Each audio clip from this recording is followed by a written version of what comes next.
Welcome back to the Storyteller's Mission with Zena Del Lo. And our guest today, again, is the incredible Sean Gaffney. You met him last week when we started talking about story and about movies and about screenplays, and we got one question in because that's how much material we had to talk about for just one question. So we're going to continue today and find out a little bit more. And so I'm just going to ask you right off the bat here, Sean, instead of me asking you these questions that you may or may not want to talk about, what would you like to share? What are your burning things that you would like to share on craft and storytelling? Like, what are the gems of your knowledge that you think people should know? Wow, I don't know if gems is the right word for it. Yeah, I do better actually if you ask me a specific Okay. question. I can talk about just about anything, but I'm passionate about so many different things. I think one thing which you and I definitely agree on, and that is the intersection of faith and storytelling, in that they're complete. They're not, they don't even intersect. They're the same thing. Mm. And I find it hard. I teach at a Christian university, but I wouldn't teach any differently if I was at a secular university. And I've taught in secular environments, and it's the same kind of a thing. Because if you're an honest storyteller, and I know that the key word here for you, Zena, is truth. Are you telling the truth? And if you're an honest storyteller, you bring all of who you are into your storytelling. And that includes your faith. Certainly, if you believe, as I do, that inspiration is just another name for the Holy Spirit, it's really foolish not to bring all of who you are. You're leaving a lot of your tools outside if you're not bringing that in. So definitely for me, I can't talk about faith without talking about story, and I can't talk about story without talking about faith, because they're really the only way we understand who God is through story. We don't understand who God is, or through art. I'm going to broaden it to through art. I think this is why music is so critical in the concept of worship. Is we don't have the words, right? I think I think we do a disservice to God and to ourselves when we decide that sermon is the way that we understand who God is, because that puts him in an understandable box, and God is not boxable. He doesn't fit inside our boxes. And yet he's knowable, and He's there knowable. are limits to certain things, like he cannot sin, so he's not abstract in the sense of Right. not boxable. Right. But at the same time, when we say we know him, he's too big to be known. He's too big to be fully known. The Except for Bible what makes he's it very revealed for us. right, and he reveals us in the pieces that we can hold. That's the thing, is that our faith, Christianity, is a religion of dichotomy. It's a religion of paradox. Mm-hmm. And if you're not willing to hold both the concept of he's knowable and too vast to be known at the same time, then you're missing the point, right? You're missing an aspect of him. And that's, you're kind of alluding to, there's a sense of religion or faith that is so loosey-goosey that it's like, well, there's nothing practical about it, because there's nothing practical to be known because he's too big for us. Then you're missing a huge part of who God is. And if you are, oh no, look, I've got a set of rules, and if you follow these rules, you know God. If you follow, I have a literal interpretation of the Bible, and if you follow this literal interpretation, then you know God. Then you're missing the Then you're vast. too small. You're too small. Yeah. So we tend to be either too floating in space, or too grounded and staring at what is just in front of us to see, and being able to hold both of those, which is why art is so good at helping us know God. Because good art, if you walk out of a movie and say, I understand every point they made, it was a great movie, then you're missing a whole lot of what the movie was. If you understand everything about a movie, if you understand everything about an experience, if you can reduce everything down to a one-liner, then you're missing a whole lot. The same if you walk out of a movie and you go, wow, that, trippy, I have no idea what just happened at all. Right? same thing, right? Yeah, that's not good but art either. is a language that encapsulates that paradox. It So, reminds me of, I recently, for the first time, and this is, I know it's sacrilege to say this, but I recently saw Babette's Feast. oh yeah. And I So mean, it's okay that I admit that I still haven't seen it. okay, good, good, good. I just saw it I know. like 6 weeks ago or something like this. And the thing was, I mean, it's done in a totally different style, a wrong style for today. I mean, it doesn't fit our sensibilities today. It's very slow. You never really know who the main character is. Like, if I were analyzing it by today's standards, I'd be like, well, you know, there's all these problems. But here's the truth. It touched me. Yeah. And when I was done watching that film, I wept because it spoke so deeply to something in my soul. And and then I had to go, why am I so emotional? What was that? How did that do that to me? Because I was experiencing the film. I wasn't criticizing it. I was just taking it in. And so I hadn't even fully unpacked what it was about the film. Right. I had to unpack it then and figure it out. And to me, what it speaks to thematically, just to sum this up, is it taps into this idea that so many of us never get to fulfill our giftings and our longings on this earth, but that this earth isn't all there is. And that if you are a great chef and an artist, as Babette was meant to be, that you're going to be able to practice that art in the kingdom to come. And the sisters that never got to be married and experience parenthood and experience being moms and wives, and you know, these unrequited love things that they had with these gentlemen, they never got to experience that. But this isn't all there is, because our hearts long for the place where all our dreams, all our giftings will be fulfilled. And it's nostalgic and sad and all those things, but it was a work of art that was bigger than the word on the page. Yes. Which is where I think a lot of Protestants fail in art, is they're trying so hard to be word oriented and message driven and not trust the art. Yeah. Yeah. Not trust inspiration, not trust the spirit element of art. Sometimes we try to control too much. You know, there's the duality, and I know you see this a lot too. I'll have a lot of students where they'll have a script, and I'll say, "What do you think this script means that you wrote?" And they'll say, "Oh, this is what it means." And I'll say, "No, it doesn't. Your script doesn't match your intention." But we also see a lot of, especially Christian, especially Protestant, American Protestant Christians, so want to control the story that, well, yeah, it says what you want it to say, but that's all it says. And that is in and of itself a sad limitation. You could have done that in a sermon. You could have, if whatever you're doing on the screen or whatever you're doing in your music could have been done by a sermon, then do it in a sermon. In a sermon. Yeah, we kind of talked about this last week, right? Of every genre has its own strength, every medium. So you wouldn't want to do something in theater the same way you did it in film, because then you're not making a good theater piece, or you're not making a good film piece. If you're putting a sermon on the screen, you're not making a good film. You're not using film for its strength. The same if you have a pastor who all he does is tell stories and then walks away. Well, he's not doing what he has an opportunity in a media to play to the strengths of the media and to feed the audience with the word of God. Yeah. And a big part of what we do as artists is we go into the mystery.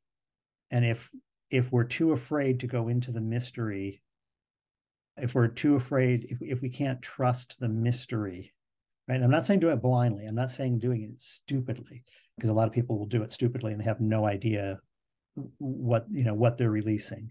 But can we trust? Can we trust? Is it okay if the audience gets a godly, wonderful message from our story that we didn't intend? Or is it only okay if they get what we intended? That's right. Oh man, that's great.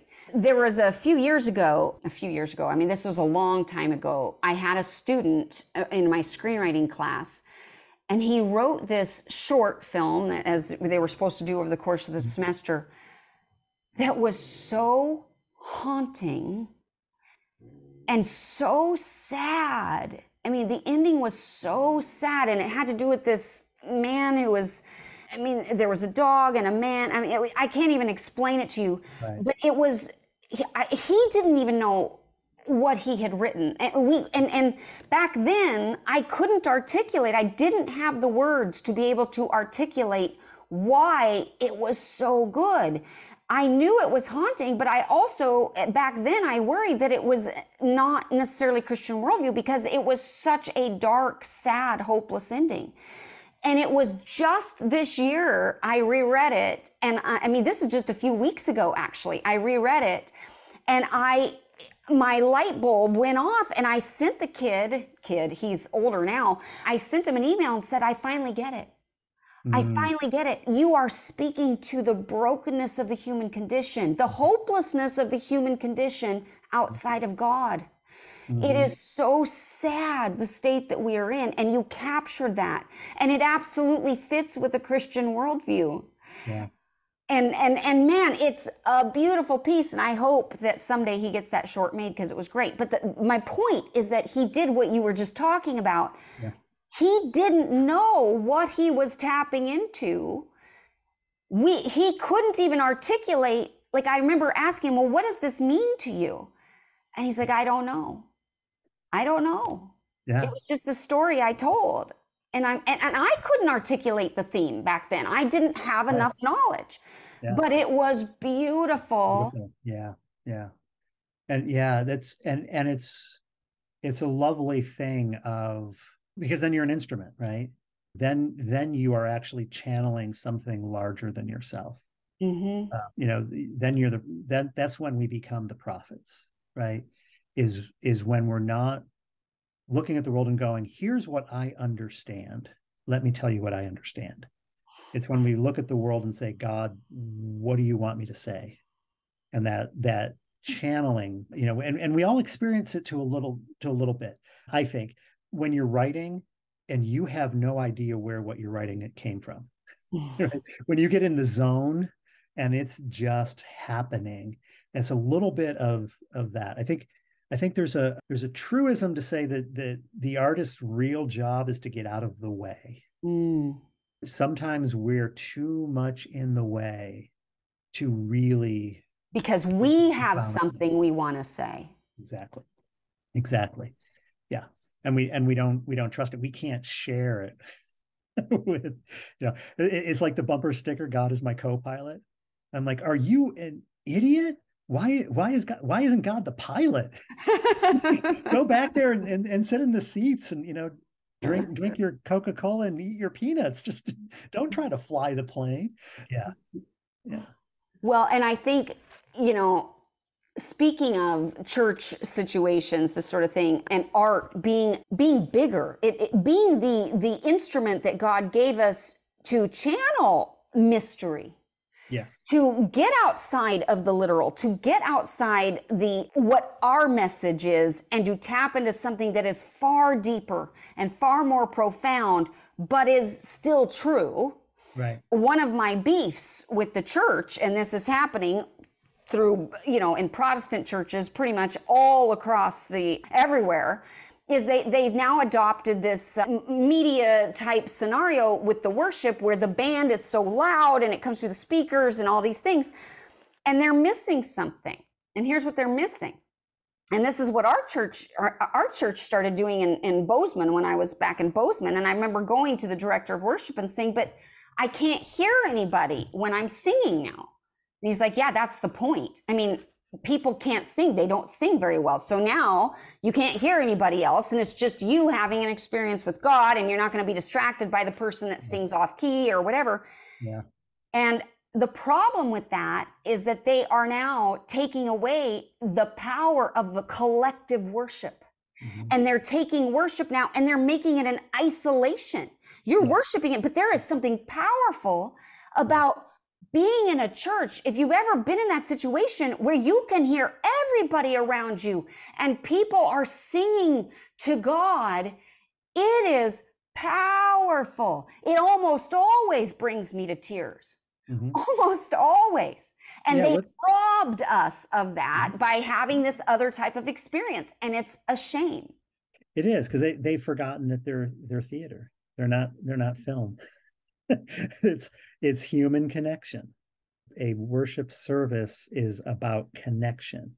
And if you make it strictly, this is God, this is you and God strictly alone, more often it's you and the band. It's a performance, right? It's a performance. And you could be alone in your living room listening to it on a CD and not have a different experience. Mm-hmm. Then you're not using the genre to its fullest. And that is, you're in a room full of people, other human beings, where there are live human beings on in front of you, and you're interacting. That's beautiful. Yeah, we so Asbury just had the outpouring in February, which was a Oh, yeah. You're the school that had the revival. yeah. We call it the outpouring. People who tend to call it the revival tend to do so because they're trying to come up with why it wasn't real. And revival, Asbury had a Oh, okay. revival. It requires these 5 things. You have to worship a Sabbath on a Saturday. You can't let women in leadership, whatever it is. And then, Yeah, sure. Okay. so we're trying not to label it. One of the moments that I was working where the all of the worship was student led, and it was not planned out really. It was just kind of come and go as you can, kind of a feel to it. And there was one point where the worship team finished a song, but the congregation didn't. They kept singing it. So then the worship team followed the congregation. Then the congregation changed the song to something else. And then the congregation led worship for the next hour. So it was just whatever was coming from down there. The musicians on the stage would start playing the support to what was going on out there. And I was like, that's worship. That's worship. That's worship. It's what is going on in the congregation was the lead. And Okay, we're done that's with that now. Time to move on to the next thing. yeah, and that's where it's not emotional manipulation. Right. Because right. to be honest with you, this is a real pet peeve of mine. So, spoiler alert here, where I hear worship leaders who, you just come out of this very worshipful song that's soft and, oh Lord, thank you for all of this. Thank you for being here, Jesus. And, it's worth getting excited about, Lord. And then the congregation, oh yeah, yay, woo, woo. And it's like, that's so false to me. It just is so false to me. That's not leading people in worship. That is manipulating people and forcing them to respond on cue to what you have designed so that you have created this mountaintop experience in your worship. And I don't like it. And I think folks like you and I, that's the problem we have with churches, because we know theater. So we know when you're manipulating to get a specific response. And that was, again, with the outpouring, there was stark contrast to that. Is it true? Because, if you're not there or if you didn't go there, it's really hard to get reliable information. But what I heard, and I don't know if this is true, but I heard that it started from a student who basically started confessing his sins. And that's what sort of like it changed the tone of the situation. And then the next thing you know, it's like it just kept going and on and on and on. Is that true? Not exactly like that. There was a lot of confession going on, especially in the early days. There's a lot of repentance going on. Yeah, what had happened, we have chapel every Monday, Wednesday, Friday. And on a Wednesday chapel, we had a speaker who gave a heartfelt talk. It wasn't very well crafted. And I'm not saying this is what he will tell you. I was watching it from my office. He will tell you, when he was done and left, he called his wife and he said, man, I totally biffed it. I was like, I was so embarrassed. They're not going to ask me back because I rushed it at the end, and it just, and I was saying the same thing. I was like, oh man, he's got to feel really bad because it was very obvious he biffed it. But here's what he talked about. Well, first he started by making a joke because he had been there the week before. So this is kind of a part two he was coming back for. And then he said, hey, do you love me? And he said, I know it's an awkward question, but I'm serious. Do you love me? That I want you to turn to the person to your left and ask them, do you love me? And turn to the person on the other side, sincerely ask them, do you love me? That feels awkward, doesn't it? But And then he said, yeah, I know what love is. I've been told my whole life what love is. And then he talked about how he was sexually abused as a child. And he said, yeah, that's what love is. That's what I was told. He said, how many of you have felt that? How many of you have had a boyfriend who said, if you do this, then you love me, or pressured you into something? How many of you have had parents or adults in your life saying, if you meet this standard, then I'll love you? That's what love is. And he talked about that for a while. And then he said, you want to know what real love is? There's only one person that can show that to you. There's only one person that can make you feel that. And then, at the end, he kind of tried to do a little altar call. He rushed it because he ran out of time. And he's like, hey, if you want to come down for prayer, if you want to come down and just pray to God, yeah, I want to feel that, please come on down. The band will keep playing. And some people came down and he did some prayer, and there were still some people there. And he said, take your time, do whatever you need to do. And he left. Most everybody else had left to go to class. Hour later, it was still going. He called his wife and he got home, and an hour later he got a call going, your chapel service is still going. It was people hungry for love. And he told the truth. And God, and God showed up, and God said, this is what love is. So it was really remarkable on how not manipulative it was. It wasn't planned at all. The administration had no clue. And the administration chased after, like we were always a day behind as far as trying to figure out. It's like, oh my goodness, last night they ran out of water. How are we going to get more water for everybody? Oh my goodness, there's a line out the door. Oh my goodness, there's so many people in the chapel that the students can't get in there. Oh, students aren't feeling safe. What are we going to do to help students feel safe? Everything was us kind of chasing after. But in the chapel there, it was just the students and God. And there was no, hey, God told me this is what your sin is. It's always, God just told me what my sin is. And so there was confession. I had a student come to my office and sit in my office and saying, I need to confess to you, I treated you poorly in class last year. And that was happening all over campus. There were people who would get up and leave the chapel, go and find somebody and apologize, and then come back. It was soft. I mean, there are moments that were definitely, and especially if you see online, when the chapel was packed out and people are jumping up and down, and there were definitely moments of that. And there were moments of just quiet. The first Saturday I went at 8 a.m. and I went in there, and there's maybe, 50, 60 people total spread out throughout the auditorium. There was one guy playing a guitar up front. He played the same song over and over again. And it was just everybody in individual prayer, just having God talk to you. So it's hard from the outside. I'm glad I was there, because I don't think you can understand it from the outside, because it doesn't fit any of the hype that.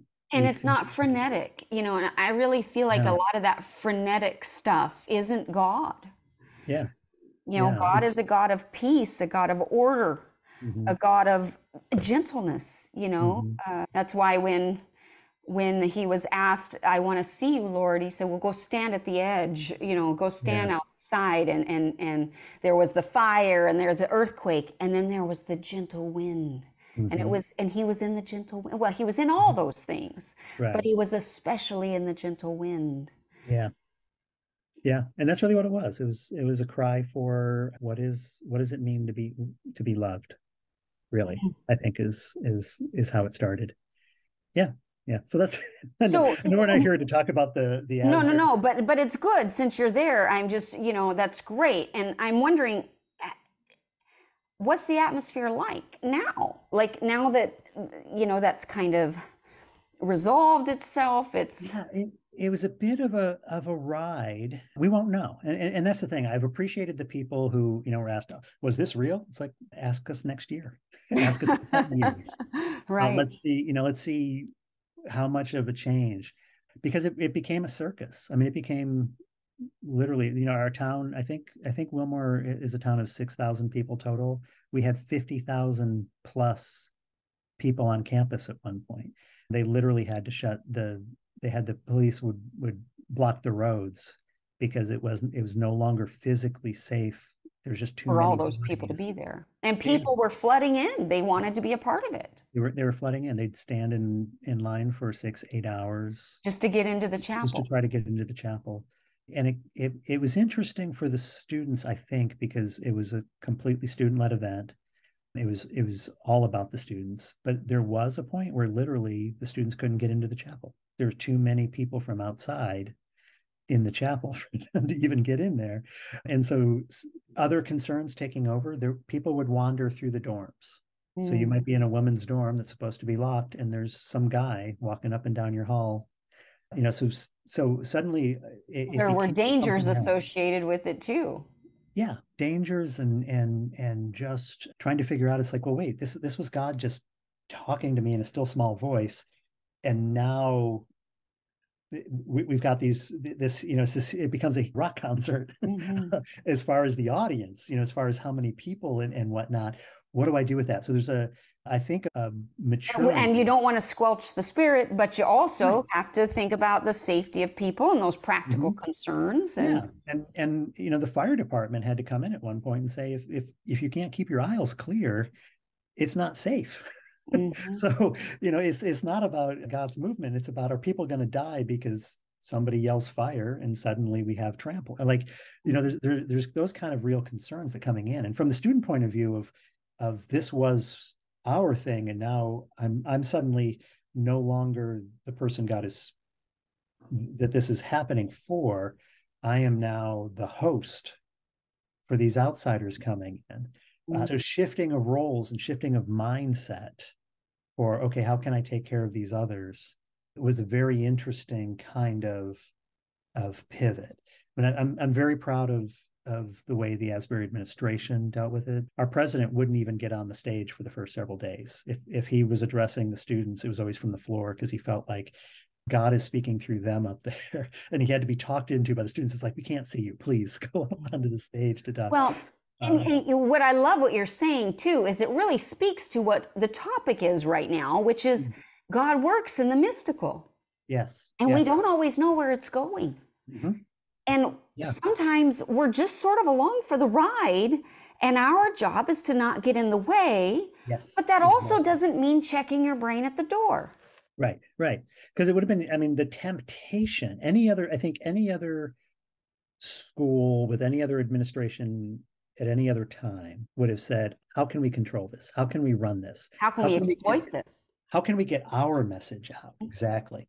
And it really took, they did what we're saying artists need to do. They got out of the way. So we cleared the building of any Asbury materials. Here's how to come to our school. Here's how to, we like cleared the building. Wow, that's amazing. They shut down fundraising. So all of the fundraising campaigns they were planning on doing while that was going on, they stopped. So that it wouldn't taint it. Because, and the fear of taking it over, the fear of exploiting it. And making it look like a gimmick. If we step in a little bit and go, oh, this is what we can get out of it, then we are now getting in the way of the work. We're getting in the way of what God is trying to do, because we're starting to define it. We're starting to say, oh, you know what, God, I know that you might be doing your own thing, but we could really get this political message out, or we could really get this spiritual message out, or we could really get this advertising message out, or we could make money. And that was one of the things, that they didn't allow anybody to sell anything in the lines. If you wanted to bring free stuff, and people showed up, food truck showed up and said, God told me to feed the people, gave out free hot dogs. Wow. But then a lot of people were saying, oh, can we come and sell this thing? Can we set up our coffee card? And it's like, no, you can't do any of that. People who wanted to, well-known speakers or personalities going, can I come and speak from your stage? No, it's not your stage. It's God and the students. Musicians, famous musicians, I want to come and lead worship. It's like, thank you. If you want to come and participate in worship in the congregation. And a lot of them did. A lot of big name people came completely unannounced, just slipped in and experienced it. But that was, we knew that the moment we said, oh, here's how let's bring in this famous person to do this. Let's do this. It took the eyes off God and what was happening. Exactly. That's beautiful. I'm glad you shared that. I mean, that in and of itself, even if it wasn't perfect, it shows the right spirit. Yeah. And it's not perfect. And it was messy and it was ugly. And you're talking about the control thing. It's like, there was a lot of not good music being played. There were definitely people sitting next to you, standing next to you, who tone not their thing. But that didn't matter. It wasn't about how beautiful it sounded. The students made a choice early on to not have screens, so the lyrics were never projected. If you Hmm. knew it, then that's great. If you didn't, you could learn it. And if all you needed to do was hear it, then that's where you were. It wasn't about, oh, here's what we're doing next. Here's where we're Mm. going next. So they had, yeah, it was absolutely messy. It was absolutely raw in a lot of ways for a lot of it. But it was as I was saying, it was like the artist getting out of the way. Mm. It was just letting it be what it was. Whatever it was. Whatever it was. How long Whatever it did it was. last? So it was over 2 weeks. I can't Mhm. remember exactly how long. Yeah, And then it just kind of naturally fizzled too. no, actually it didn't. We were still packed out. We were simulcasting to 4 different locations over at the summit. There's a seminary right across the street. So we had several locations over there as well for people. But we knew that, again, the feeling was this wasn't about Asbury. Mm-hmm. And so as long as we tried to keep it at Asbury, it Mm. would stay about Asbury. Like as long as the church stayed in Jerusalem, it was going to be about Jerusalem. Mm. So we kind of said, hey, at a certain point, we are no longer the chapel's just not going to be open to outsiders. So we had a kind of like a closing event, and we're just encouraging people. It's like the Spirit is not just in Kentucky. So if you came and you experienced something, go home and continue it. So it did continue on other campuses all across the world. I mean, we're getting reports about, yeah, so and so came from, Peru or whatever and went back, and now their church is experiencing the same thing, or their college campus is experiencing the same thing. But we kind of had a designed not ending of it, not a shutting it. It was not shut down. It was It just, was a sending off. if you believe this is real, then you keep it going and don't make it a location based. It's not because this is holy ground. Mm-hmm. Wherever the Holy Spirit is holy ground, right? That's a difficult decision to make too, because it's difficult to know, like, am I actually shutting it? Like, am I squelching the spirit by Right. doing that? But that's where you have to trust. You have to You trust. know, God does give us an ability to reason, and Mm-hmm. He expects us to use our intelligence and to Mm-hmm. try to negotiate those things. And sometimes we might make a mistake, but He can still work in that. Oh You yeah. know, and so we just do the best we can. Yeah. And it had a lot of the elements that you talk about, because it wasn't, oh, there's one person making this decision. There's like a lot of people getting a lot of feedback, and a lot of, okay, if we do this, do we feel good about that? Let's pray about this. Is it input from a lot of different places to kind of, like you said, I mean, there's a lot of practical things that need to be done. We needed porta potties. We needed, Gosh, yeah, we you did, don't think about we had that. one night there's a line down the street and around the corner, and we had a huge thunderstorm, and some of us were like, great, finally that'll disperse people. They didn't leave. So Mm. the next day we're like, we need to get tents for these people who are in line so they can be protected from the sun and protected from the rain. There's a lot of practical that was coming into it as well to try to navigate, right? It kind of makes you appreciate, in a way, some of the practical things that Jesus and his disciples had to deal with when all the people were coming to hear Jesus. And Yeah, he's like, well, yeah, you give them something to eat. yeah, exactly. Exactly. It's like, wait a minute, that's not spiritual. That's not religion. It's like, oh no, it is. You have these people here. They're guests of ours. Let's figure out how to feed them. We got to feed them. Yeah, got to take care of them. That's crazy. And then, of course, when people came back expecting to be fed, Jesus is like, no, you go home for the day, I go home. Yeah, feed yourself. yeah, You yeah. know, like he didn't also just cater to that either. Like, and that's where discernment comes in. It's very Mhm. tricky stuff. And going back to your point that you started at, one of the most important and passionate points that we are both constantly talking about is the theology of it all. Yes. Having an understanding, knowing why you're making the choices you're making, and not, I mean, I do think there are rules, but rules can be broken if you understand why you're breaking it, for what purpose. Right. And Right. you have, Yes. all those things. Yes. You Yeah. have to have it, a theology and a Yeah. discernment. Yeah. And it does dovetail very nicely to storytelling. So I'm working on a book. I'm actually trying to find publishers for it now.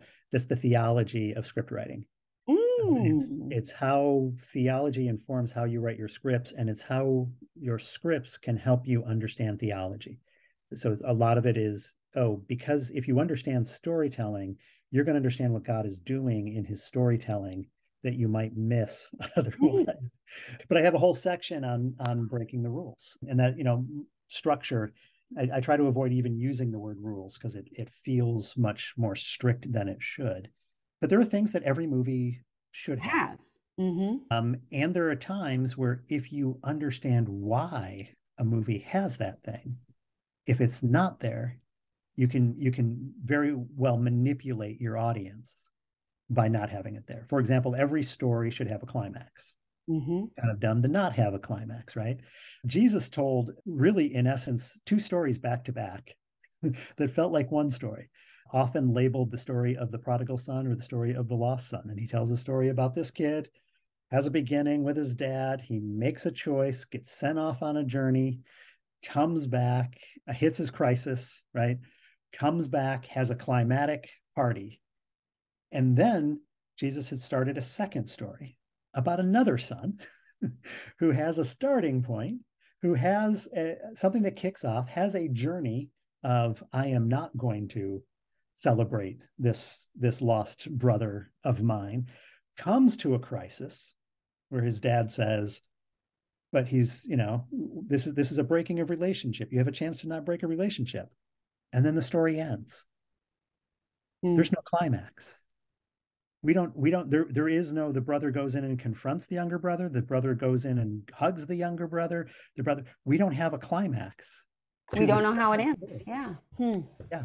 So Jesus is a storyteller who knows an audience needs to have a beginning, a middle, and an end. And he intentionally did not give us the end because it forced everybody, his audience, his first audience for the first story were the sinners in the crowd who were identifying with the prodigal, identifying with the younger son. The second story, his audience were the Pharisees in the crowd who would identify with the older brother. And he was telling the first crowd, you will be taken care of. You are loved. You will have a reunion. And he was telling the second audience, the Pharisees, well, how your story ends is up to you. You have to complete the story for you. Right. I'm not going to complete it for you. I'm not going to let you walk away comforted that you got a complete story. You're going to walk away frustrated because there's a missing part of that story. He's making them work. And I find that a lot of good stories do that. Like, for example, I gave the example of watching Babette's Feast. Mm-hmm. And Babette's Feast, in a way, it was untraditional storytelling, untraditional, non-traditional, whatever, one of those two. Yeah, they I both make work. up words sometimes. Non-traditional or untraditional. Sure. But it made me work. I had to work to figure out, what does it mean? Why am I feeling this way? And because I had to work at it, it caused me to grapple with my own longings, my own unfulfilled longings that probably won't be. I was never able to have children. I desperately wanted them. I tried to do in vitro twice. I did in vitro and I was never able to have children. That is a longing unfulfilled. Yeah. Yeah. And yet, this isn't all there is, but it is a great sadness, and it's worth grieving, but we do not grieve as those who have no hope.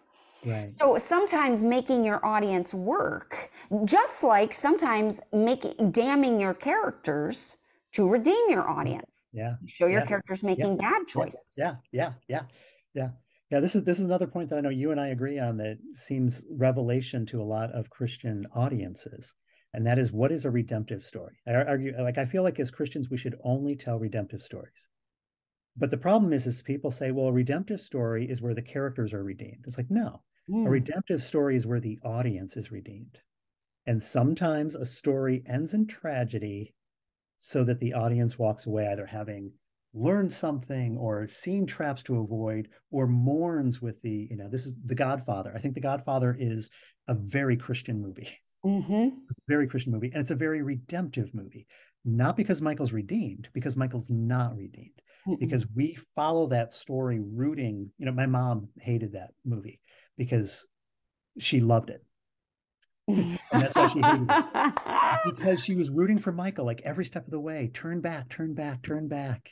And when the door closes on him at the end, and we feel the door is closing, we feel the door closing, right?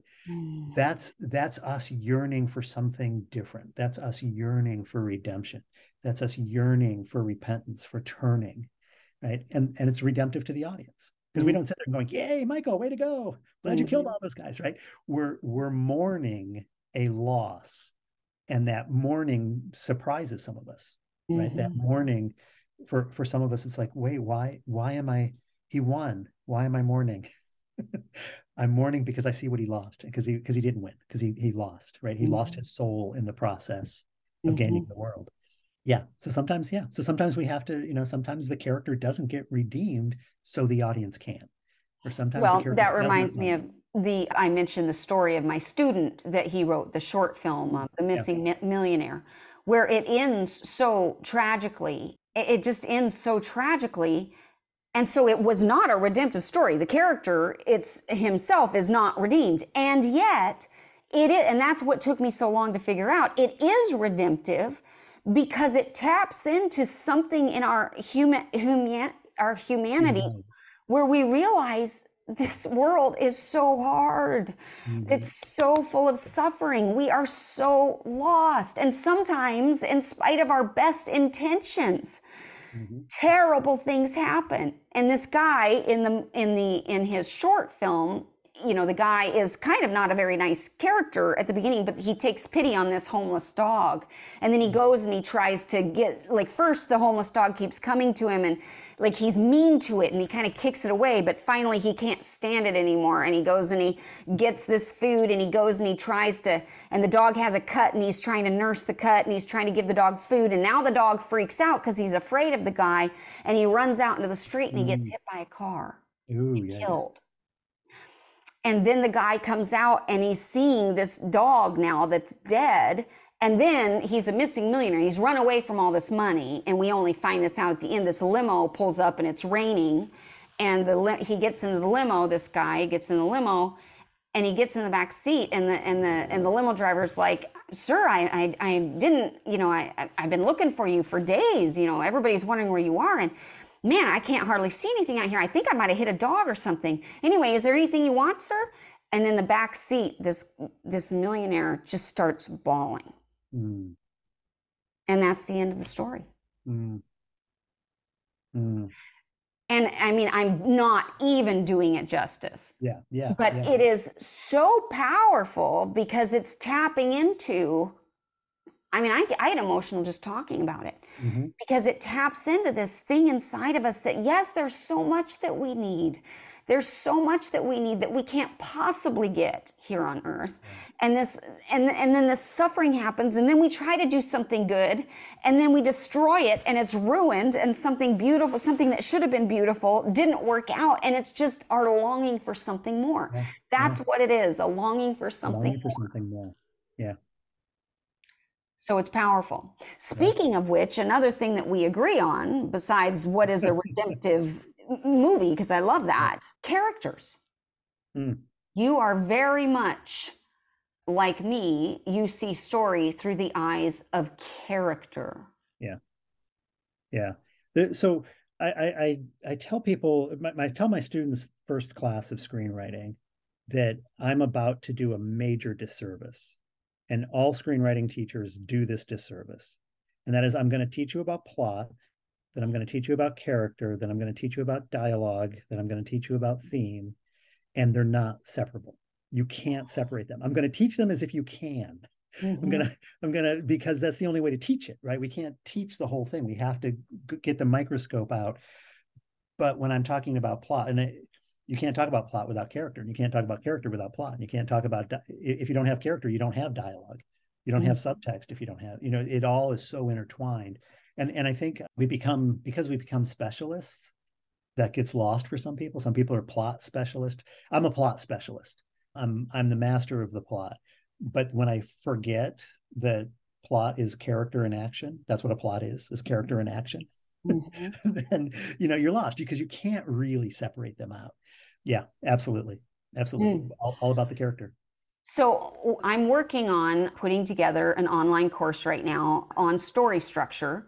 Mm-hmm. But it's actually not story structure. It's story structure character driven. It's Yeah. all about, because I feel like the story unfolds as according to the choices that a character makes. And Right. everything that happens in that story, the plot, is Mm-hmm. directly related to who the character is, which is Mm-hmm. why when a reader or a viewer is in, experiencing your story, if you have the character do something they wouldn't do, we know it's a Yeah. violation It's a violation. Yeah. because we feel like we know who that character is and what they would or wouldn't do. And so I can't teach structure. I say the same exact thing. You cannot talk about structure without talking about character. So I'm doing both at the same time. But having said that, there are certain markers you have to Yeah. hit. Yeah. Yeah.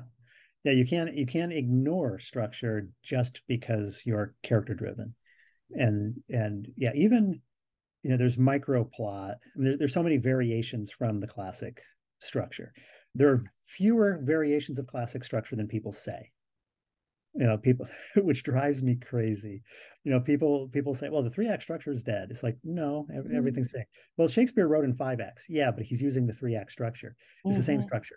Or they'll say Inception or Memento or Eternal Sunshine of the Spotless Mind. It's like all of those exactly to a T follow the classic structure. They don't vary in the slightest. It's just that the classic structure is how the audience experiences the movie, not necessarily how the character, not the order in which the character experiences it, right? So Correct. So so we chronology wise, that's why Annie Hall, it's a love story told backwards. But we, the audience, are still experience it. experiencing Yep. a classic We structure. experience the balance, the unbalance, the quest, the crisis, the climax, the new balance. We always experience it in the same order, which is also why people misunderstand flashbacks, is because they think flashbacks is stopping the story to go backwards. And it's like, no, no, no. If you watch Casablanca, a lot of the quest, what I call the quest, Act Two, a lot of the quest, which is Rick trying to win over Ilsa, that's his quest. Mm-hmm. A lot of it happens years before in Paris, Mm-hmm. Hmm. but it's still the same quest, and it's still building to the same midpoint. It just is happening to the actors, the characters, in a different order than it's happening to us. So, but there are other variations. There's non-plot, there's mini plot, very, very few that are successful. And I'll have people come and tell me, it's like, well, this movie has no plot. And that's why I love it, is because there's no plot. And I'm like, okay, I saw that movie and it does have, it's a mini plot. It's just a smaller arc, but it's Mm-hmm. still the same arc. Horton Foote in theater, he's very character driven, and his is character first. Movies tend to be plot first because they're story driven. Theater doesn't have to be as plot driven because it's human connection driven, right? As we talked about last time. So his will be, there's a lot of character stuff, and people say, well, there's no plot, and I can go through and go, nope, here's the setup, here's the end, the act one turn, whatever we want to call it, right? The inciting incident, depending on who you're following. Here's the quest here, but it's just micro, right? A movie might go like this, right? And the micro plot goes like this, but it's still there because it's a place for the characters to make choices, and that's what plot is, as you said.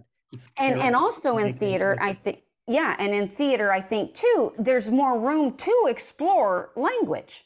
Mm-hmm. So that's why you can have these pieces where there's this witty banter going back and forth, and it might seem to slow down the development of the story, but it's a play. It's Yeah, you're playing yeah. with language, you're playing, but still it's the characters. We're getting to know those characters even in Mm-hmm. that play. Mm-hmm. And so it is still having the effect of, it's just a different Yes, kind of story or a different yes, kind of development of the arc. yes. Exactly. Yeah. Yeah, because tempo is one of the things, the differences. I talk about when I have a writing for media, which is an overview of the different styles. And that's what it goes through, is like, here are the differences and strengths and weaknesses of this form versus this form, this form.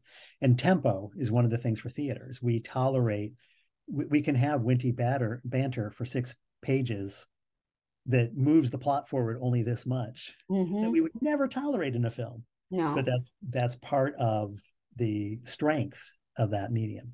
Yeah. And so like Quentin Tarantino, who is the king of, you know, these long dialogue scenes, a lot of people will point this out. Like, well, Quentin Tarantino does it. He has these long dialogue scenes. And it's like, well, yes, he does. Now, sometimes they need to be cut. They're self-indulgent and they go on too long. And they go on too long, yeah. And that's because he's probably getting to a point where a lot of people don't want to tell him that. Yeah. And so he's kind of, you know, he has to be careful about that.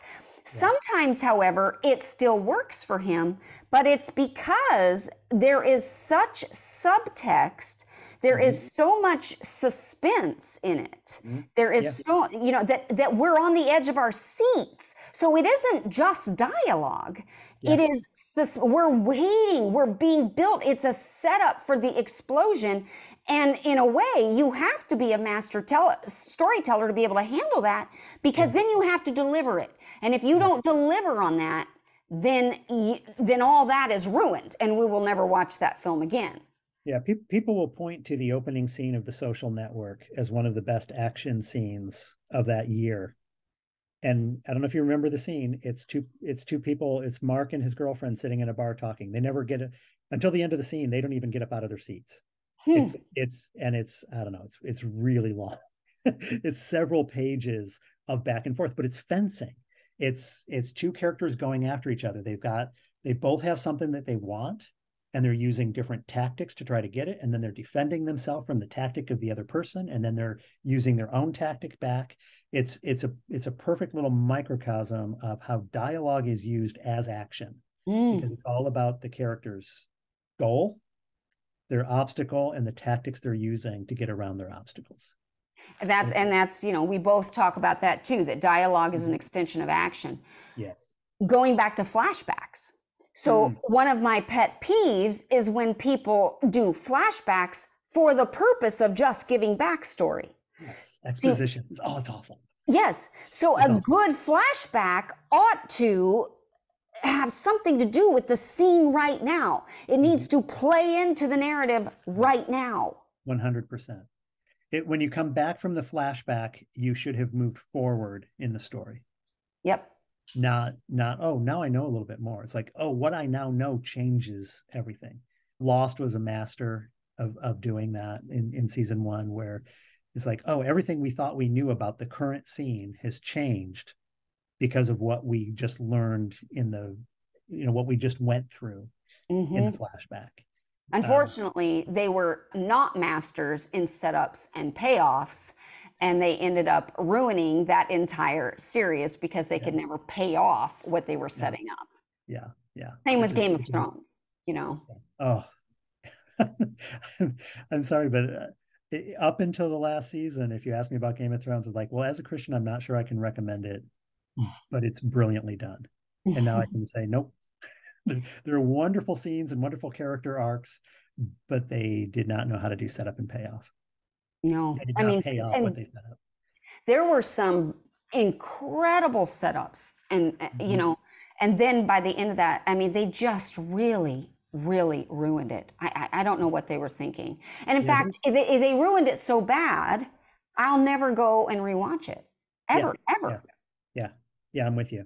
It's really interesting. So there's a thing on YouTube called Pitch Meeting, and it's a comedian. He acts as a writer and the producer or studio head, and he pitches projects of existing things. So, you know, it'll be like at the Disney office, and the producer will say, so you have an animated movie or a live action movie for me? And he's like, yeah, we should do a live action of Pinocchio. And then he'll pitch the actual Pinocchio, but they point out all of the problems. And they have a pitch meeting for the final season of Game of Thrones, and they nail it. They're like, the producer's like, hey, this is great. You can have as many episodes as you want. It's like, and the writer would be like, no, we really want to rush through this. We have a limited number of episodes. It's like, no, this is a hit. We'll give you as many episodes as you want. It's like, no, it's much better if we rush our way through it. Right. Oh my gosh, that's hysterical. It's very funny. You know, it's like, oh, and then she's going to do this. And it's like, but isn't that in complete opposition to her character? It's like, yeah, but we only have a limited number of episodes. Well, I'll give you more episodes. No, no, no, No, no. no, no. Wait, we really want to just get But we through really this. want to rush it. Yeah, yeah, yeah. And that Yeah. last thing with Daenerys on the Dinas or whatever, her dragon, Yeah. and like she's going through town and like burning things up. Like the reason they can't do a close up on that, what are they going to show? Like her eyes are glowing red. I mean, like Yeah. it just doesn't even make sense. Like And it it's was just completely crazy. out of character. Just like you said earlier, it was Completely out of completely out character. of character. They did There not was take no her to reason. insanity in a It had, believable yeah. way. Yeah. Yeah. Anyway, enough about Game Okay. of Thrones. Enough about Okay, Game of Thrones. so let's go back to, we started off, I asked you just, what's a burning something that you want to share? And of course, we've talked about a lot of other things. But here's something I would love for you to speak to people about, because you're both an experienced teacher and an experienced writer. And I find that a lot of people that struggle with art simply struggle with the discipline of writing, there's certain things on that side. Can you speak to, like, what does it look like for you? You still do writing, you're teaching, you're busy with all these things. What does that look like for you? What kind of a schedule have you established? How do you write? Yeah, it's not an easy, there's not an easy answer to that for me. I had my friend Gil Elgren is a very disciplined writer. He is at his desk at 8 a.m. every morning.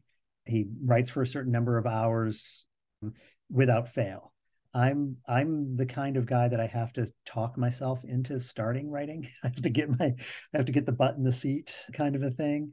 So it's different for me depending on which project, depending on whether it's for me or whether it's for a deadline. And my rhythm completely changes during the school year. So I do my major intense writing over winter, Christmas break, and summers. That's when I do my longer form. My minor writing or little bits and pieces become weekends, mornings. I get to, because I'm a professor, I set my own schedule. I do, some of my classes are night classes. So I might have a class that goes till 9 or 10 o'clock at night. So I give myself the freedom to not feel like I have to be in the office. I make my office hours not in the morning of the next day. So I might have time in the morning to write.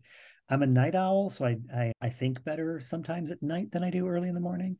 Yeah, so creating a schedule would help me. That's a weakness of mine. I'm feeling very guilty about that right now because I'm in the middle of a rewrite on a feature script that I have been putting off for a couple of days now. So some of the things that work for me, which I think is really what you're asking about, when there are times that my brain gets too full of other people's stories, or too full of politics, or too full of what's going on in the world around me, what's going on even at, whether it's at work or whether it's whatever it is. And I find that sometimes I need to refuel myself. So I've been having a struggle the past couple of days. I'll talk to you about right now. So I'm having a struggle. I've got the ideas. I know what I need to do for this rewrite. I just haven't felt the energy of writing. When I sit down and start to try to write, everything is coming out flat. So what I've decided to do is refill myself. So I'm trying to watch little television, trying to avoid the news. I'm kind of on a social media fast, which is not always good for marketing for a writer, but I'm other than screenwriting podcasts or faith podcasts, I've been avoiding that. And I've been reading things like The Thursday Murder Club is my favorite new book. So I just finished off the last of that. I've got a collection of Dorothy Sayers, Lord Peter Wimsey mysteries that I'm reading. And I've got a book about the history. It's a book about how do I describe it? It's going to be the creation of Superman comic books, Billy Wilder making movies. So it's really about a bunch of Jews that escaped Germany, come to America, and how they're doing all these different things and how all of these stories are going to intersect. This kind of thing. So it's a history. And so I'm spending, blocks of 3 to 4 hours reading good writing for pleasure in order to give myself a Sabbath This is the first summer since I've started my job that I haven't had to work over the summer for whatever reason, because of, COVID hit. Mm-hmm. So we had to spend summer rewriting all of our classes for how we were going to do them online instead of in person. And then the next summer, how we're going to do them hybrid, be ready to be flex. And then I produced a movie, which Is amazing. This summer, like I'm a writer, and I'm allowing myself a Sabbath before I dive into that. I have two major projects I have to work on, two commissions, and I realize, oh, I need to take a little Sabbath. So giving yourself, when you're finding you can't write, instead of playing the video games, I mean, that's what I can do is I can get on the, I do the iPad. My wife does the phone, but I can do the iPad and just play a mindless game. Sometimes you need to do that, but if I'm doing that for more than an hour, for more than a half an hour, then and I'm not finishing that with an idea. Because sometimes I play a game and I can't even tell you what the game was, because I was actually working on my story the whole time. Like, I don't know if you've ever taken a shower and you had to ask yourself, have I washed my hair yet? I've been in here for a really long time and I figured out that Act 3 problem, but I don't know if I did what I came into the shower for. But there are times when I'll finish the game and it'll be like, I've got nothing. I haven't, let's be honest with myself. I was just wasting time. So instead, feeding yourself during those times, if you're stuck. Starting to write is always good. A lot of times when I'm like, I can't write, and then I sit down and I just start it, and then suddenly I can do it. So I like to say, just open the document. Yeah. Because the truth is, as soon as I start reading a little bit, next thing you know, I change a word and then I change something, then I keep going. I mean, really, if I can just open the document, I can start writing. Yeah. And for those of you who are constant editors, who constantly just rewriting Act 1 over and over and over again, when you do that, when you come in and open the document, start at the scene right before the scene you want to start writing. Yes. That's the scene that you read and that you rewrite, and then you use that energy to keep going. Correct. Give yourself permission to write down bad ideas. You're going to fix it and rewrite anyway. So that's the Bird by Bird, Anne Lamott, write crappy first drafts, except she doesn't use the word crappy. And that's just, it's not about low quality. Oh man, somebody was doing a rant online about, that's dumb. We should be writing good stuff. It's like, you don't get it. You're missing the whole subtext. point. You're not reading the subtext. The subtext is give yourself permission to not have to be a perfectionist in the first draft. That's right. Other things that sometimes can help is I revisit writing that inspires me, that is in the genre or style of what I'm currently working on. And that just kind of gets me excited about being an artist again. Because sometimes I think it's just, we're so focused on the work being work that we forget that it's play. It's fun. One of the things I constantly am really trying to drill home in Christian audiences a lot of times is that we have to stop watching or consuming bad art. Yeah. Because if we do that, we're going to produce bad art. I mean, garbage in, garbage out. Yeah. And so there's so many people in Christendom I know who will say, well, I don't watch rated R movies. And I always think, well, that's too bad, because there is some wonderful stuff out there and you're not sharpening your skills if you're avoiding it. Now, that isn't to say that there aren't some good G and some good PG. But most of the stuff for adults, most of the stuff that really changes us, that really challenges us, is rated R. Yeah. And so if you're not willing to consume those things, or even books wise, it's usually not the children's books that are mind-blowing. Now there can be some, but it's usually not. Yeah, so and you do have to find You have to find something that feeds you. So if you're not watching R-rated movies and you're feeding yourself constantly with good quality, that's fine. Go for it. And if you're not, like I have one of my former students. He's a very good writer. His market is like the Nickelodeon, Disney Junior. That's where he's meant to be. That's where he thrives. And for him, I wouldn't ever have him watch an R-rated movie, because that's not feeding the kind of writing that he needs to do, right? Agreed. That's not. So it depends, really. For me, I do think you miss out on a lot of good writing. I think I have to have the discussion with the R-rated person about, well, why are you avoiding the R-rated? Do you understand why? Do you have a theology for why because you're using a secular system to determine what you think is good Christian content.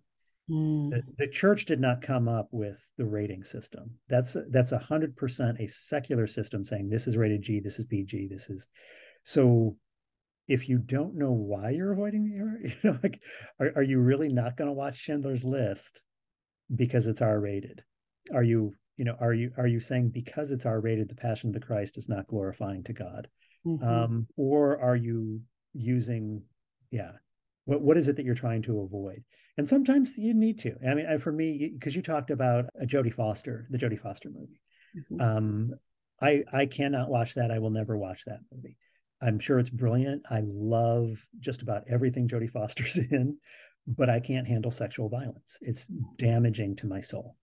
So it doesn't matter the quality of the movie, because I'm not going to be able to get the quality of the movie out of watching it, because I'm going to be, my soul is going to be tainted as a result. It's going to be, there's going to be a tear there that takes a while for me to recover from. So I know people who can't deal with violence, or they can't deal with sex, or they can't deal with language. They have whatever their personal construct is. And like, okay, and that's where we know ourselves, right? We have to know what we're capable of, what we're not. My sister is terribly sensitive to films that have a lot of curse words in it. I'm not. It doesn't bother me at all. But to her, it is a violation. And so she can't get any story out of that. She's violated, and it really hurts her. Like, not just in her head, it hurts her. So she shouldn't see those types of movies. And that's where we have to be responsible for our own spiritual well-being. Exactly. Yeah. And that's where, as writers, we have to flip that script and ask ourselves, so, if I can't watch a certain kind of movie because I won't get out of it what I need to get out of it for it to be worthwhile, right? I'm not going to understand how they told the story because I'm going to be distracted. Like, okay, when you're telling a story, what are you putting in your script? And is it something that might do the same thing for your audience? They're not going to hear your message based on what you put in there. And that's double-sided. Like, automatically you go, yeah, that's why you shouldn't put the F-bomb in your script, right? Well, it depends on who your audience is. And it's much more complicated than that. But the flip side as well is, that's why you shouldn't have that cheesy sermon.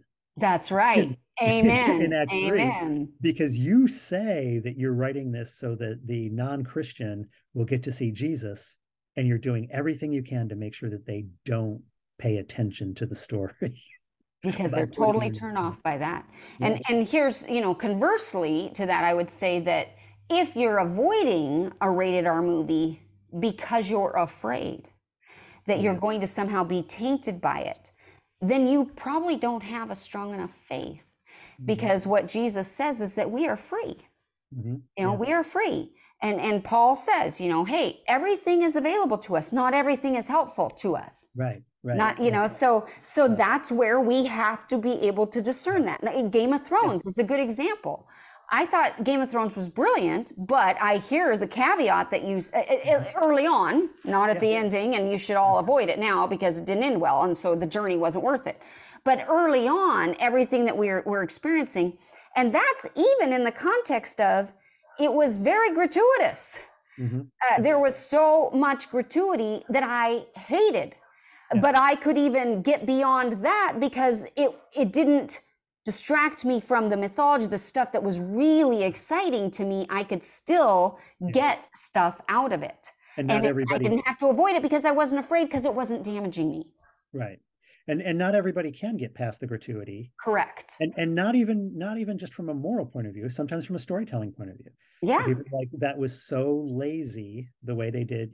The term sexposition came out of Game of Thrones, because if they had a boring exposition scene, they'd throw in some naked bodies and think, oh, that makes it exciting. It's like, no, that doesn't make it exciting. It's still a boring scene. But at the same time, when they were good, they were very, very good. And when they were lazy, they were very, very lazy. Yep. So I agree with you 100% on that. We have to know ourselves, know what we're capable of, know what we're sensitive to. I can't see horror films. They're just the images get in my mind. I mean, of course I know they're movies and all those things. I can't do it. I mean, I Yeah. saw The Exorcist at way too young Too of an young of an age, age. and for a year I was haunted by it. I think it was abusive that I saw it back then. It damaged me. Yeah, it's quite Um, possibly the scariest movie ever made because of because it's because it real. dealt with a real thing. Yeah. Yeah, yeah. Yeah, and I love that distinction. So I want to repeat the distinction you made of whether you're seeing it because you feel like you can't handle things, that versus you know yourself and you know that these are things that are not good for you. So Hmm. there's an important distinction of, oh, well, my faith is too weak Hmm. because I will become somebody other than myself, versus, oh, this is a damaging thing. So it's like, no, you should be free of the first. If Hmm. your faith is strong, you're free of the first. That's not going to control you, but that doesn't mean it's healthy for you. Hmm. And yeah, I'm going to avoid it because it's not healthy for me, versus, oh, my faith isn't big enough. I think that's, yeah, it's one thing that really bugs me about criticism. It's really hard to kind of wrap your head around, is there's a lot of criticism of, it's fear-based criticism, especially when we deal with young people, especially, because we deal with college age students, and we're Hmm. helping them figure out how to navigate the world. And one of the criticisms that we're often given is, well, we don't want our child exposed to that thing because maybe they won't become, they'll lose their faith, or they're going to become a sinner, they're going to become a whatever. And it's kind of like, well, we can't teach people how to engage with something if they're never exposed to it. Hmm. If they're never exposed to an idea that disagrees with them, if they go through life and they're never Coddled. exposed to something that disagrees with them, they don't know how to handle disagreement. So this is so good. In my playwriting class this year, one of the plays that I had my students reading was something called Sideman. I'm not sure if you've ever read Sideman, but it does a lot of these. It knows how to take advantage of theatrical devices, and that's partly why I want them to read it, because there are theatrical devices. 1 minute you're in this time setting, and the next you're in another place, another time. Yeah. It's not chronological, but he does all these things that makes it very interesting and something you can really only do in theater. So it's a good thing to kind of get him out of just the realism, chronological Yeah. stuff that most early, Yeah. amateur playwrights do. Yeah. But I had several students I teach at a Christian college, and I had several students reach out to me privately and say, I started reading that, and there was cussing in it, and I'm uncomfortable. Can I read something else? Mm. And I struggled with that because, for one, I feel like, well, frankly, I feel like they need to they're adults now. And Right. when I was an adult, or Yeah. when I was a child, I thought as a child. When I became an adult, I put childish things behind me. And the fact that you've encountered language is Mm-hmm. something you're going to experience in real life. Right. And we don't have to be afraid of that. Like Right. that's not something to shun. I mean, I'm not asking you to participate in it. I'm Right. asking you to read this play. And the fact that there's cussing in it doesn't even mean the play is bad. It Right. just, Yeah. okay, you're uncomfortable with cussing, but we're going to experience that in real life. Yeah. On the other hand, that comes back to the principle of knowing yourself. Mm-hmm. Mm-hmm. Because I feel like in this play in particular, to be honest, I get judgmental Mm-hmm. because I feel like if this is really damaging to you, boy, you're going to have to grow up. There are so many worse things in this society that you're going to encounter. So this is damaging. You're in Right. trouble. So We're not I'm prepping you a at little all. judgmental, but at the Yeah. same time, they need to know Yeah. themselves. Yeah. Because it might actually be damaging. Yeah. And it's, part of it is learning what are your mechanisms for dealing with that. Can you be in an environment where somebody swears and it doesn't destroy you because you have proper defenses for it, you have a proper theological understanding of it? Can you can you hang out with prostitutes and tax collectors? Yeah. And if You you better believe can't, Jesus heard language. I know. And if you can't, then it is there's a minority of the people who can't because it will damage them. A Mm-hmm. majority of the people who can't, it's because they don't have strong enough defenses, or they don't have a strong enough theology or faith. It's kind of like the defending God thing. It's like we need to defend God because our God is so weak that without us Mm-hmm. to defend him, it's kind of that mentality of well, you can't go into all the world if you're not strong enough to go into all the world, right? And if all you're doing is preaching the gospel inside the church, all you're doing is saying, hey, look, I want to evangelize to everybody who's already become a Christian because that's my strength level. I don't know. It's tricky because it requires a maturity that tends to be disposed of on either side. I mean, we've talked about the side that's saying, oh, well, if I'm exposed to it. And then there's the other side of, well, it's meaningless. So it doesn't matter. I can do whatever I want. I can say whatever I want. I can be in whatever environment I want, and it doesn't make a difference. Ted Lasso. I don't know if you watched Ted Lasso. I think Ted Lasso is a great example of a story that started out fabulous and then they jumped the shark. I mean, I disagree. I was going to bring up there's actually a season 3. You've seen season 3? I'm mostly caught up in season 3. Oh. So there's a we'll argue about that later. But I will say one scene that is about sin and location, and that's with Nate, our evil character. Oh, the evil character. Yeah. The evil character who is turning a corner, has a girlfriend, a serious girlfriend. He's invited out by his boss for a guy's night out, and the boss has found 2 women, one for him and one for Nate. And Nate says, I thought this was a guy's night out. And he says, oh, trust me, it will be. And Nate has to decide, do I go up into the hotel room with my boss and this girl, even though I have a girlfriend? And that's a location sin question. I haven't seen this episode. Will I going into this location is me saying yes? Me going into, sometimes we go into the bar because that's where the people are. Sometimes when you're going into the bar, that's you saying yes. Knowing the difference between the two is the line. So that scene is designed. I won't tell you how it turns out, but the scene is designed for the audience to be hoping Nate doesn't go into the room. Not even hoping. Because we know go ahead and go in the room, just don't do anything.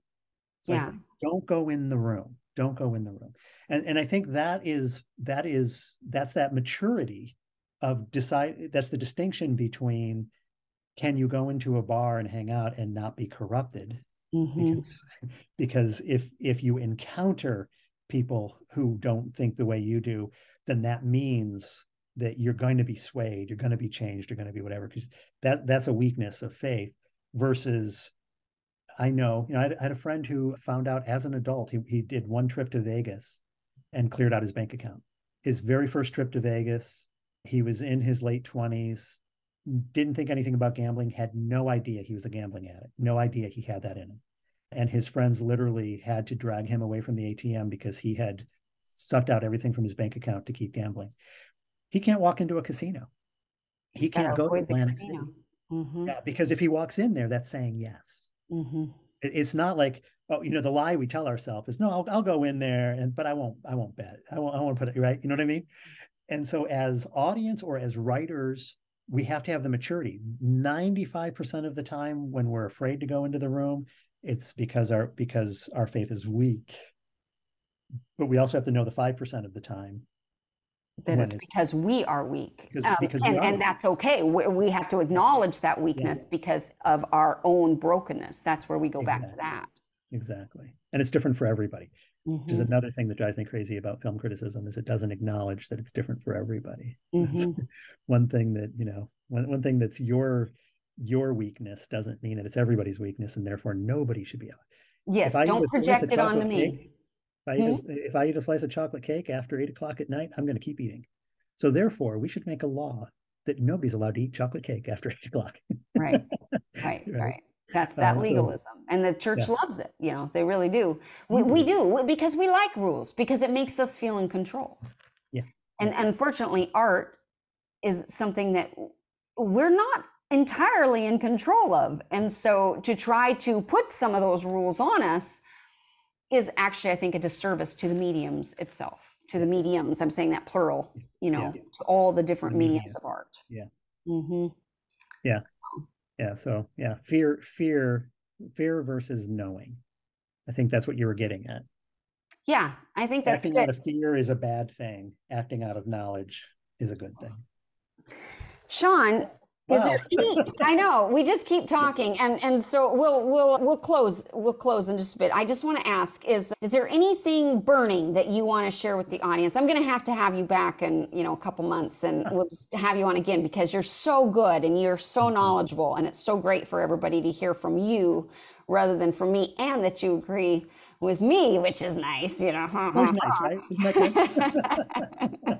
Well, sometimes we need to hear it from somebody else to go, okay, so I'm not crazy. Right, right. But also, you're saying things in a way that is different than how I say that even is beneficial for me. And I love that, And same for me, hearing like, oh, I've never heard it articulated that way. That helps me a lot.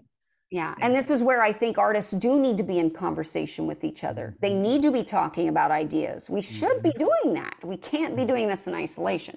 So my last question for you is just, is there anything else burning? Like if you could give one piece of advice to the people that listen to the Storyteller's Mission, what would that piece of advice be? Wow. Right now, all I'm thinking about is what you just said. Don't do it alone.